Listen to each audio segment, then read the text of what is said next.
Саламатсыздарбы, биздин каналга кош келипсиздер.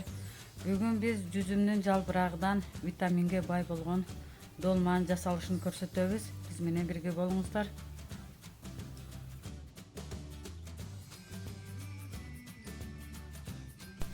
Алгач жүзүм жалбырагын жууп тазалап алдык. Эми биз кайнаган сууду үстүнө куябыз.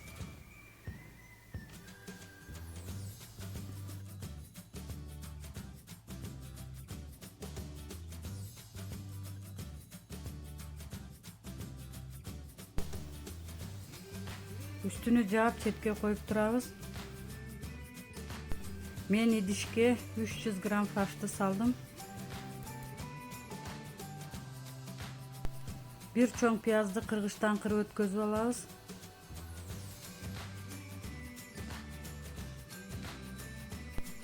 Жүз 50 грамм күрүчтү жууп тазалап, анда кошобуз.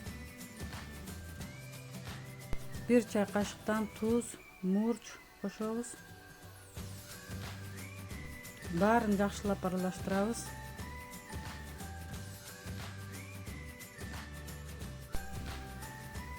Жалбырактын чоң кичинелигине карап туруп фаршты салып, жакшылап оройбуз.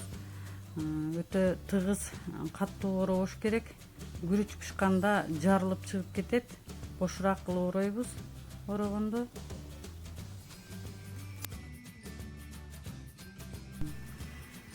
Жүзүмдүн жалбырагы өтө витаминге бай болгон, бай болот. Биз ар дайым жаз келиши менен ушинтип көп жасайбыз. Сиздер да үй бүлө мүчөңүздөргө карап көбүрөөк азыраак кылып жасасаңыздар болот. Аябай даамдуу, аябай сонун болуп чыгат. Ден соолукка да пайдалуу. Калгандарын да ушинтип ороп алабыз.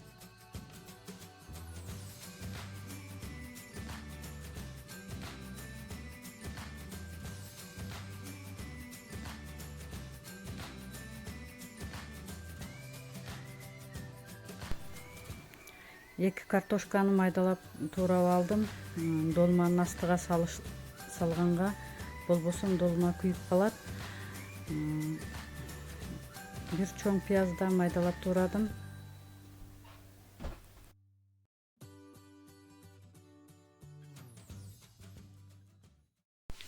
Сковородкага өсүмдүк майынан куюп алабыз.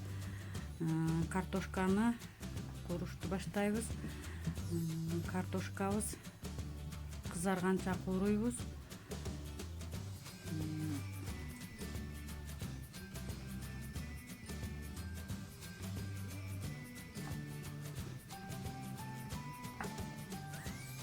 Жакшылап аралаштырып,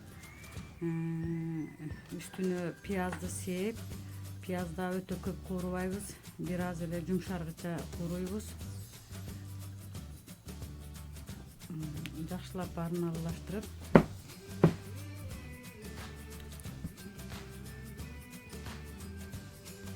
үстүнө бир аш кашык томатты да кошуп кууруйбуз. Өтө көп куурубайбыз анда.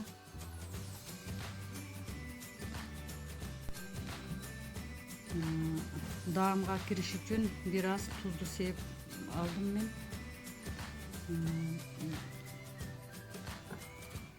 Плитабызды өчүрүп, долманы тегиз кылып тизип чыгабыз. Экинчи катарындагы арасына ачык коюп тизишибиз керек.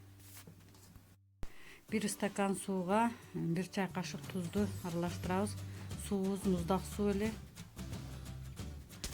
Долманын үстүнө тегиз кылып куюп алабыз. Үстүнү жаап кайнатканга коебуз. Жогорку температурада кайнайт. Мына кайнап чыкты. Эми биз кайрадан үстүнү жаап төмөнкү температурада 20 мүнөттө бышырып алдык. Мына бышып чыкты. Биз долмабызды тарелкага салып каалагандай кылып өзүңүздөр мына кооздоп алсаңыздар болот.